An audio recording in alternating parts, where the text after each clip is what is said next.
Hello, मैं विकास sir आप सभी का वेलकम करता हूँ एजुकेशन जोन साइंस कोचिंग में। आज के वीडियो में जानेंगे ओम के नियम के बारे में, जो बहुत ही इम्पोर्टेंट टॉपिक है। तो इसको जो है पूरे लेक्चर को कंसंट्रेट होके देखना है, पूरा का पूरा समझ में आएगा, बहुत ही आसान है। तो ओम का नियम, ओम तो यहाँ पे वैज्ञानिक का नाम हो गया, इन्होंने बताया क्या था। तो ओम ने बताए थे कि कोई भी चालक तार है, उस चालक तार से जो विद्युत धारा जाता है, विद्युत धारा जो है चालक के सिरों के विभवांतर के सीधा समानुपाती, चालक तार के विभवांतर के सीधा समानुपाती होता है। यहाँ पे कहने का अर्थ हुआ, इन्होंने बताया था कि कोई भी चालक तार है, जैसे यहाँ पे कोई चालक तार है, इस चालक तार से विद्युत धारा जा रहा है, तो ये जो चालक तार है, इस चालक से जो धारा जा रहा है, अगर इस चालक तार को हम लोग किसी विभव से, किसी वोल्ट से जोड़ देते हैं, विभव से जोड़ देते हैं, तो यहाँ पे इस चालक तार से जितना धारा अधिक जाएगा, इसका विभव उतना ही अधिक होगा।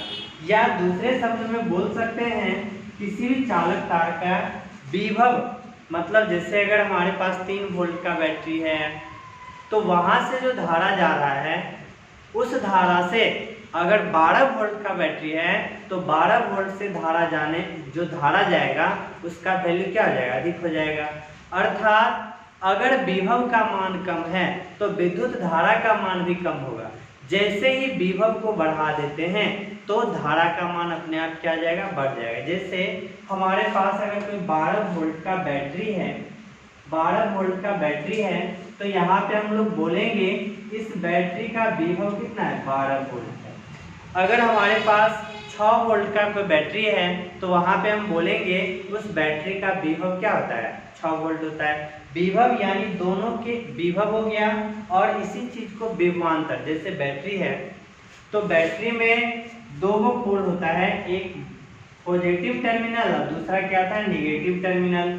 तो यहाँ पे बैटरी अगर 12 वोल्ट है, इसका अर्थ हो गया कि यहाँ पे जो पॉजिटिव टर्मिनल है और नेगेटिव टर्मिनल है, दोनों के विभव का अंतर 12 वोल्ट, दोनों के विभव का अंतर 12 वोल्ट। हम बोल सकते हैं बैटरी का विभव 12 वोल्ट है, या बोल सकते हैं बैटरी का विभवांतर जो है वो 12 वोल्ट है। तो यहाँ पे कोई भी बैटरी है या कोई भी परिपथ है, विभव का मान जितना ज्यादा बढ़ाएंगे तो धारा का मान भी उतना ही क्या हो जाएगा, बढ़ते जाएगा। या धारा का मान जितना बढ़ाएंगे, विभव का मान क्या हो जाएगा, उतना ही बढ़ जाएगा। यही बात जो है बताया था ओम ने, और इसी बात को हम लोग बोलते हैं ओम का नियम। यानी यहाँ पे हम लोग भाषा के रूप में क्या बोल सकते हैं, तो ये बात जो है नियत टेम्परेचर, जब ताप निश्चित हो, जब ताप फिक्स हो, तो उस कंडीशन में ये फॉलो होता है। ताप जैसे चेंज हो जाएगा तो फिर ये बात लागू नहीं रहेगा। तो ओम के नियम को हम लोग भाषा के रूप में बोल सकते हैं नियत ताप पर। यानी ये जो बात है I डायरेक्टली प्रोपोर्शनल भी, ये बात कब होगा, जब ताप नियत हो, जब टेम्परेचर क्या हो, नियत हो। तो यहाँ पे हम लोग बोल सकते हैं नियत ताप पर किसी चालक से प्रवाहित विद्युत धारा चालक के सिरों के विभवांतर के सीधा समानुपाती होता है। क्या बोल सकते हैं, नियत ताप पर किसी चालक से प्रवाहित विद्युत धारा चालक के सिरों के विभवांतर के सीधा समानुपाती होता है। इसे ही ओम का नियम कहते हैं। तो यहाँ पे क्या लिखेंगे, ओम के नियम में लिखेंगे नियत ताप पर किसी चालक से, नियत ताप पर किसी चालक से प्रवाहित विद्युत धारा, किसी चालक से प्रवाहित विद्युत धारा चालक के सिरों, चालक के सिरों के बीच के विभवांतर, सिरों के बीच के विभवांतर के सीधा समानुपाती होता है, सीधा समानुपाती होता है। तो यहाँ पे हम लोग क्या बोल सकते हैं, नियत ताप पर किसी चालक से प्रवाहित विद्युत धारा चालक के सिरों के विभवांतर के सीधा समानुपाती होता है, और इसी बात को क्या कहते हैं, ओम का नियम कहते हैं। इसे ओम का नियम कहते हैं, इसे ओम का नियम कहते हैं।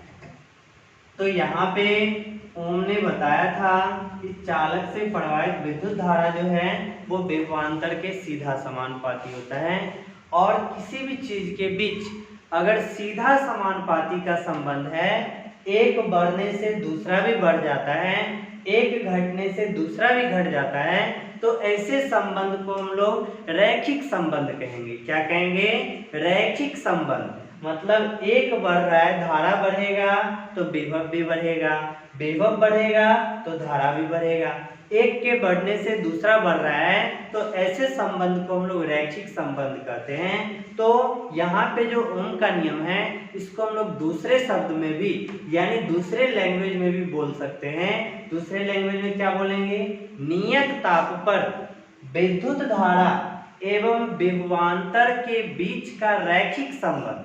क्योंकि हम लोग जान रहे हैं कि एक बढ़ेगा तो दूसरा भी बढ़ेगा, तो यहाँ पे हम बता सकते हैं नियत ताप पर किसी चालक से प्रवाहित विद्युत धारा एवं चालक के सिरों के बीच के विभवांतर का जो रैखिक संबंध है, इसी चीज को हम लोग क्या कहते हैं, ओम का नियम।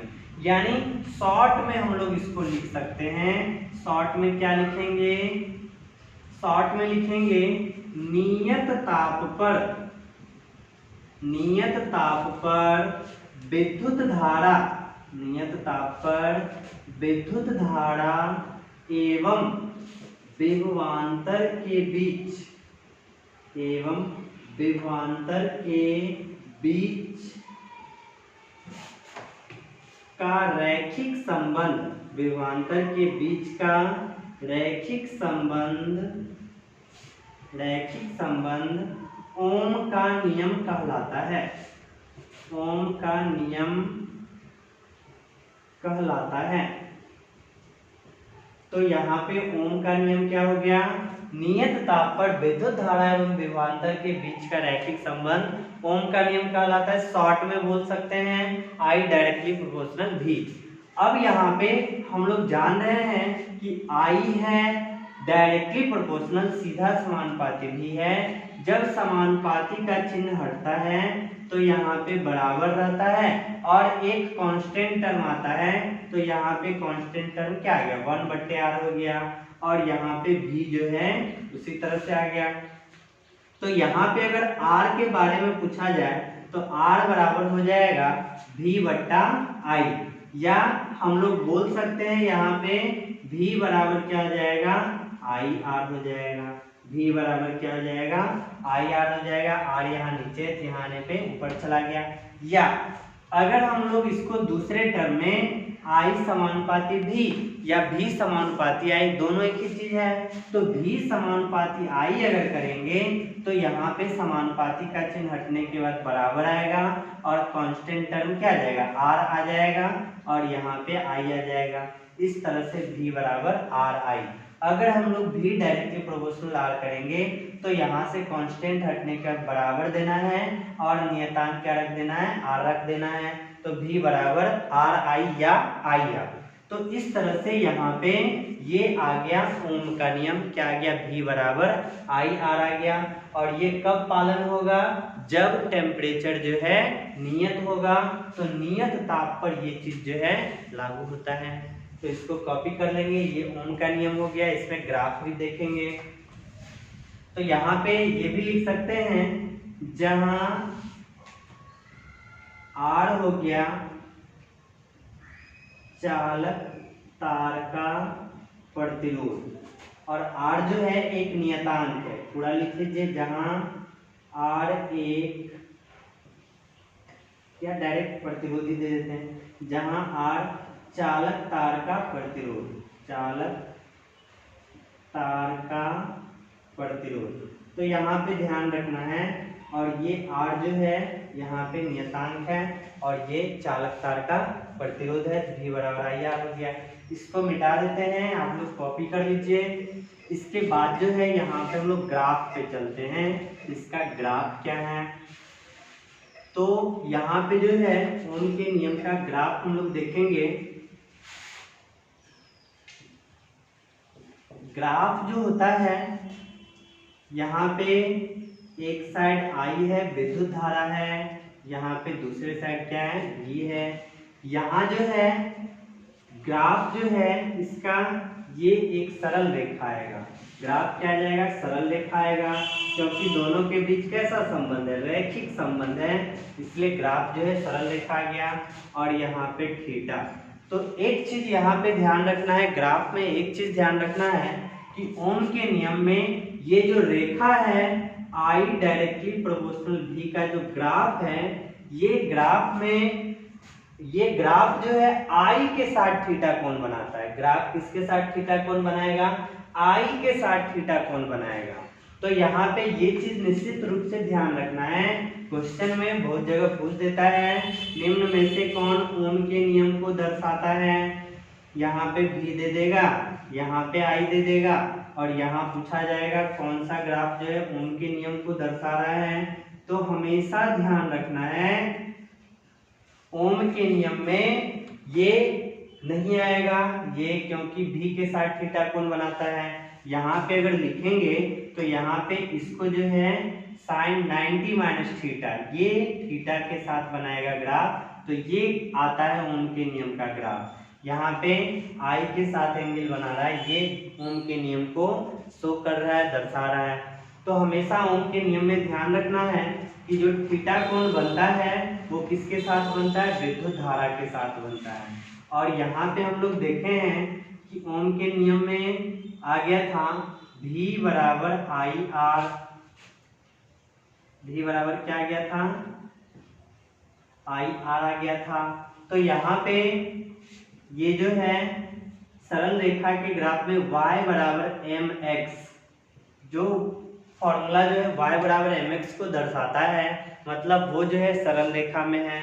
तो यहाँ पे इसलिए इसका जो स्लोप मतलब हो गया ढाल, इसका ढाल जो होगा जिसको हम लोग m से डिनोट करते हैं, ये हो जाएगा टेन थीटा हो जाएगा। और यही क्या है, प्रतिरोध यानी R है। इस तरह से अगर R निकालने के लिए बोला जाए तो ध्यान रखना है, R जो होगा यानी प्रतिरोध जो होगा वो टेन थीटा के इक्वल है। ग्राफ दे दिया जाएगा, क्वेश्चन रहेगा कि प्रतिरोध का मान निकाले, तो यहाँ पे आसानी से प्रतिरोध निकाल सकते हैं।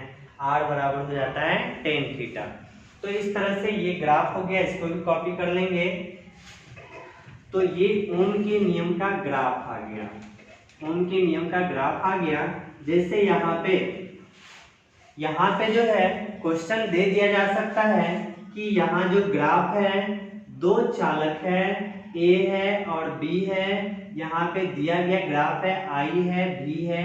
अब यहाँ पे आपसे पूछा जाएगा कौन से चालक का, A है और B है, तो कौन से चालक का प्रतिरोध अधिक है।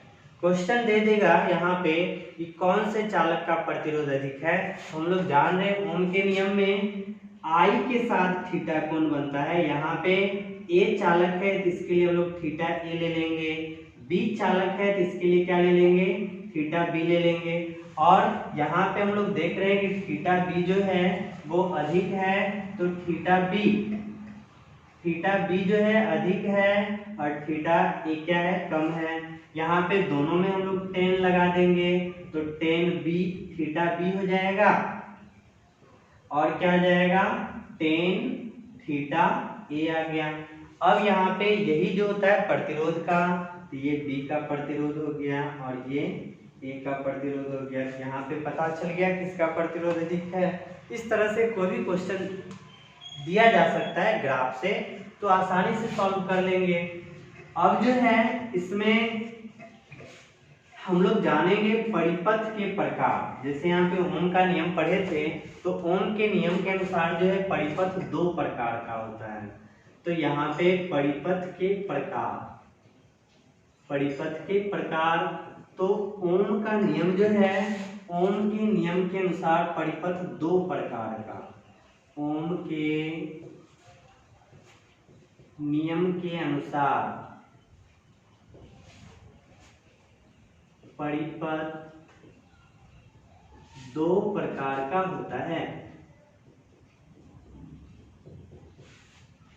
ओम के नियम के अनुसार परिपथ दो प्रकार का होता है। पहला जो हो जाएगा वो हो जाएगा ओमीय परिपथ,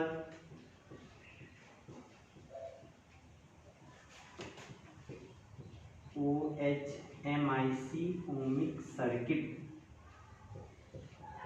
पहला हो जाएगा ओमीय परिपथ और दूसरा हो जाएगा अनओमीय परिपथ। दूसरा क्या जाएगा अनओमीय परिपथ, जिसको हम लोग नन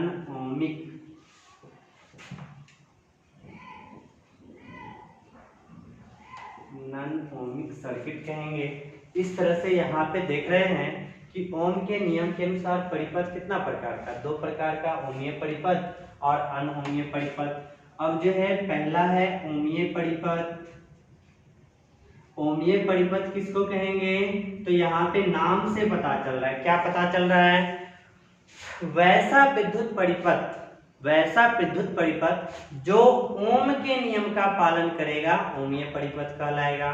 ओमीय परिपथ क्या हो जाएगा, इसका परिभाषा क्या लिखेंगे, वैसा विद्युत परिपथ जो ओम के नियम का पालन करता है ओमीय परिपथ कहलाता है। इसका एग्जाम्पल क्या जाएगा, इसका एग्जाम्पल जो जाएगा धात्विक चालक का प्रतिरोध। क्या जाएगा, धात्विक चालक का प्रतिरोध, धात्विक चालक का परिपथ, और यहाँ पे परिपथ। तो धात्विक चालक का परिपथ जो होगा वो ओम के नियम का पालन करेगा, तो वो ओमीय परिपथ। परिभाषा तो लिख सकते हैं आसानी से, वैसा विद्युत परिपथ जो ओम के नियम का पालन करता है क्या कहलाता है, ओमीय परिपथ कहलाता है। एग्जाम्पल में आ गया। इसके बाद दूसरा है अनओमीय परिपथ। यहाँ तो अपने आप समझ में आ गया होगा, यहाँ पे क्या आ गया, वैसा विद्युत परिपथ जो ओम के नियम का पालन नहीं करता है। इसमें क्या लिखेंगे परिभाषा, वैसा विद्युत परिपथ जो ओम के नियम का पालन नहीं करता है अनओमीय परिपथ कहलाता है। एग्जाम्पल में क्या आ जाएगा, टॉर्च के बल्ब, टॉर्च के बल्ब, फिर इसके बाद विद्युत बल्ब, विद्युत बल्ब। इसके बाद आ जाएगा अर्धचालक का प्रतिरोध, अर्धचालक का परिपथ, अर्धचालक का परिपथ। इसके बाद क्या जाएगा, वैद्युत अपघट्टिका परिपथ, वैद्युत अपघट्टिका, वैद्युत अपघट्टिका परिपथ। इसके बाद जो है एक और सर्किट होता है डायोड। तो ये सब का सब जो है ओम के नियम का पालन नहीं करता है, इसलिए इसको हम लोग अनओमीय परिपथ कहते हैं। कैसे नहीं करता है, जैसे हम लोग पढ़े ओम का नियम, क्या पढ़े हैं, ओम का नियम पढ़े हैं कि जो ताप नियत हो, ताप क्या होना चाहिए, नियत हो, नियत ताप पर ही I डायरेक्टली प्रोपोर्शनल भी होता है, अन्यथा ताप में अगर परिवर्तन हो जाएगा तो विद्युत धारा और विभवांतर के बीच रैखिक संबंध नहीं होगा। तो हम लोग देखते हैं कि अनओमीय परिपथ जो है, इसमें जैसे बल्ब, कोई भी बल्ब को हम लोग देखते हैं कुछ देर तक जलता है, तो जलने के बाद वो बल्ब क्या होता है, हीट हो जाता है, गर्म हो जाता है। तो गर्म होने के बाद उसका ताप नियत रहा, नहीं रहा। स्टार्टिंग में ताप कम है, टेम्परेचर कम है, जैसे ही गर्म हो गया तो उसका ताप क्या हो गया, बढ़ गया। तो जैसे ही टेम्परेचर में चेंजिंग आया तो वो ओम के नियम का पालन करेगा, नहीं करेगा। तो हम लोग बोल सकते हैं अनओमीय परिपथ जो है ये ओम के नियम का पालन नहीं करता है। अर्धचालक सेमीकंडक्टर में भी टेम्परेचर धारा के जाने से जो है टेम्परेचर में चेंजिंग हो जाता है, बदलाव हो जाता है, इसलिए ये सब क्या होता है, ओम के नियम का पालन नहीं करता है। तो ये आ गया परिपथ, समझ गए। अब जो है यहाँ पे एक क्वेश्चन जानना है, वो क्वेश्चन है ओम के नियम को साबित करना है और किसकी सहायता से? अपवाह वेग की सहायता से। अपवाह वेग मतलब अनुगमन वेग की सहायता से ओम के नियम को साबित करना है। तो यहाँ पे क्वेश्चन बना के लिखेंगे। क्वेश्चन बना के लिखना है, ओम के नियम को अपवाह वेग की सहायता से सिद्ध करें। क्वेश्चन बना के लिख लिए। क्वेश्चन में क्या लिखना है? ओम के नियम को अपवाह वेग की सहायता से सिद्ध करें। क्वेश्चन है, ओम के नियम को अपवाह वेग की सहायता से सिद्ध करें। ये आ गया। तो यहाँ पे इसको बनाते हैं, इसका आंसर क्या आता है ये बनाते हैं हम लोग। ओम के नियम को अपवाह वेग की सहायता से साबित करेंगे। तो यहाँ पे एक चालक तार ले लिए हैं। क्या ले लिए हैं? एक चालक तार ले लिए हैं। इस चालक तार को हम लोग विभव V के साथ कनेक्ट कर दिए हैं।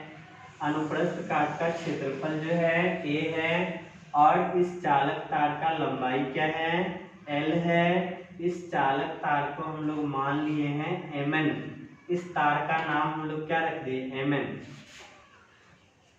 तो यहाँ पे देखेंगे, माना चालक तार Mn की लंबाई, चालक तार Mn की लंबाई कितना है? L है। और क्या है? अनुप्रस्थ काट का क्षेत्रफल, अनुप्रस्थ काट का क्षेत्रफल, क्षेत्रफल कितना है? A है, कैपिटल A माने हैं। इसके बाद जो है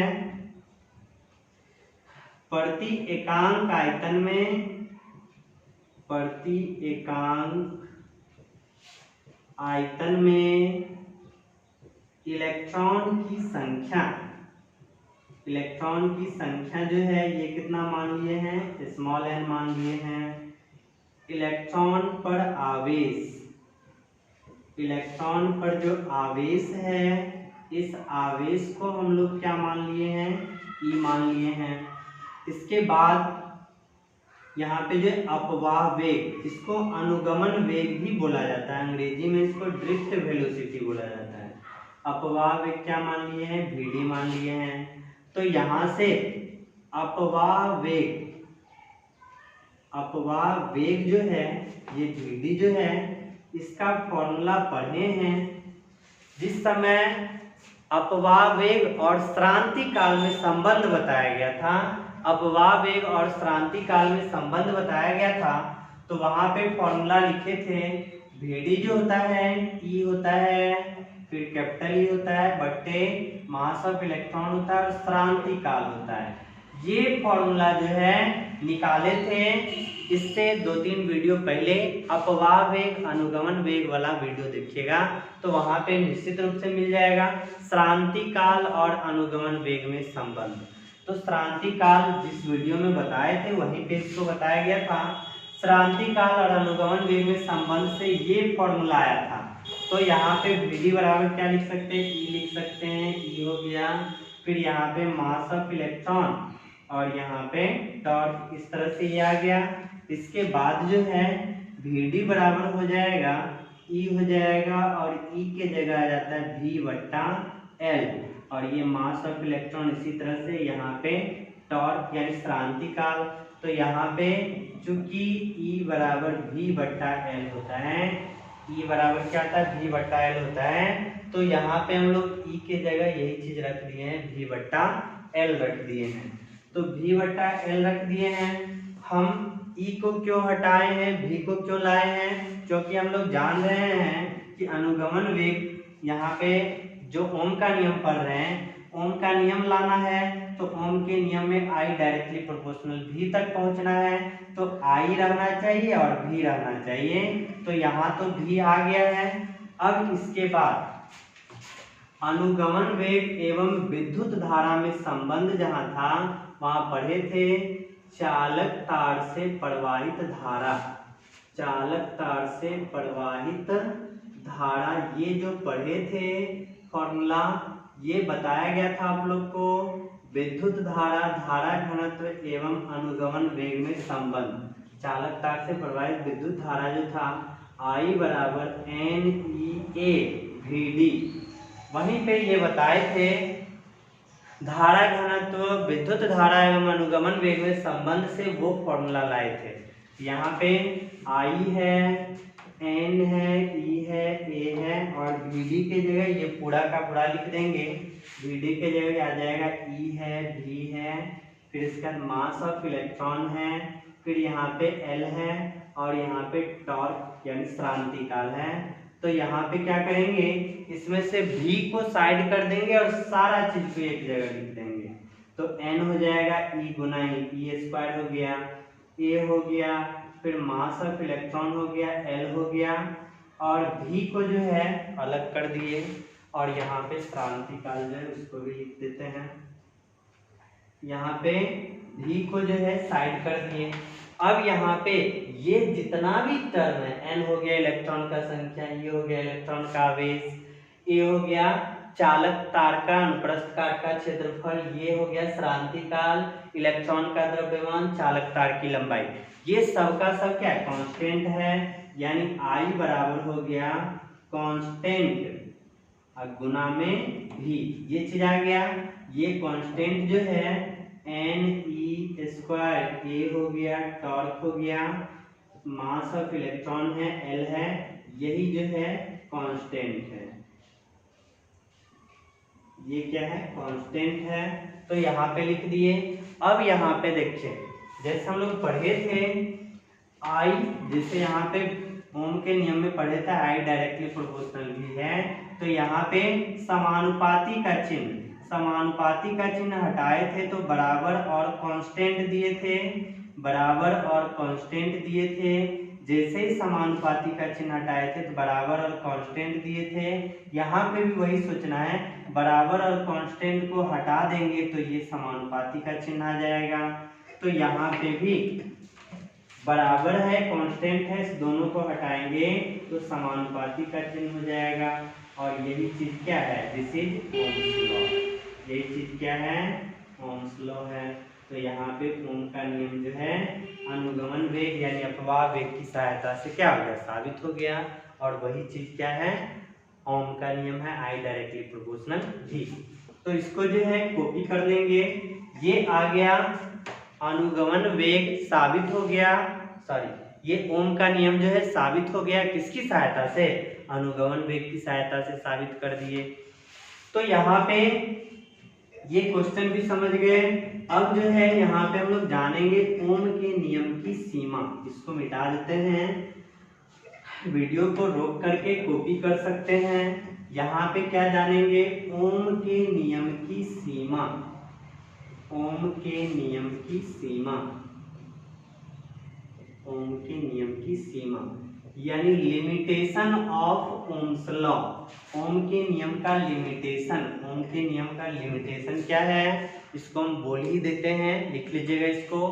ओम का नियम यहाँ पे देखे थे कि परिपथ जो है दो तरह का पढ़े थे, ओमीय परिपथ और दूसरा अनओमीय परिपथ। ओमीय परिपथ में क्या पढ़े थे, जो ओम के नियम का पालन करता है। और कौन सा पालन कर रहा था, धात्विक चालक का प्रतिरोध ओम के नियम का पालन कर रहा था। तो पहला पॉइंट यही होगा, पहला पॉइंट क्या होगा, ओम का नियम धात्विक चालक ये क्या करता है, पालन करता है। तो हम लोग बोल सकते हैं धात्विक चालक के लिए ओम का नियम लागू होता है। क्या बोल सकते हैं, धात्विक चालक के लिए ओम का नियम लागू होता है। या बोल सकते हैं ओम का नियम जो है किसके लिए लागू होता है, केवल और केवल धात्विक चालक के लिए। तो यहाँ पे सबसे पहला पॉइंट आएगा ओम का नियम। सबसे पहला पॉइंट क्या लिखेंगे, ओम का नियम धात्विक चालक पर लागू होता है। पहला पॉइंट क्या आएगा, ओम का नियम धात्विक चालक पर लागू होता है क्योंकि धात्विक चालक में विद्युत धारा एवं विभवांतर के बीच रैखिक संबंध होता है। पहला पॉइंट क्या लिखेंगे, ओम का नियम धात्विक चालक पर लागू होता है। ओम का नियम धात्विक चालक पर लागू होता है क्योंकि धात्विक चालक के लिए विद्युत धारा एवं विभवांतर के बीच रैखिक संबंध होता है। पहला पॉइंट हो गया ओम के नियम का लिमिटेशन, दूसरा हो जाएगा, दूसरा पढ़े थे अनओमीय परिपथ, जैसे अर्धचालक का परिपथ हो गया, वैद्युत अपघट्य का परिपथ हो गया। यहाँ पे जो है ओम का नियम काम नहीं करता है, तो दूसरा पॉइंट क्या लिखेंगे, ओम का नियम। दूसरा पॉइंट लिखना है ओम का नियम, ओम का नियम अर्धचालक एवं वैद्युत अपघट्य, क्या बोल सकते हैं यहाँ पे, ओम का नियम अर्धचालक एवं वैद्युत अपघट्य के लिए लागू नहीं होता है। ओम का नियम अर्धचालक एवं वैद्युत अपघट्य के लिए लागू नहीं होता है, क्योंकि अर्धचालक एवं वैद्युत अपघट्य में, क्योंकि अर्धचालक एवं वैद्युत अपघट्य में विद्युत धारा एवं विभवांतर के बीच रैखिक संबंध नहीं होता है। क्योंकि अर्धचालक एवं वैद्युत अपघट्य में, क्या लिखेंगे यहाँ पे, क्योंकि अर्धचालक एवं वैद्युत अपघट्य में विद्युत धारा एवं विभवांतर के बीच रैखिक संबंध नहीं होता है। तो यहाँ पे यही दोनों चीज हो गया ओम के नियम की सीमा। तो यहाँ तक समझ गए। यहाँ तक अगर किसी तरह का कोई दिक्कत हो तो निश्चित रूप से कमेंट बॉक्स में बताना है। तो यहाँ तक समझ गए, धन्यवाद।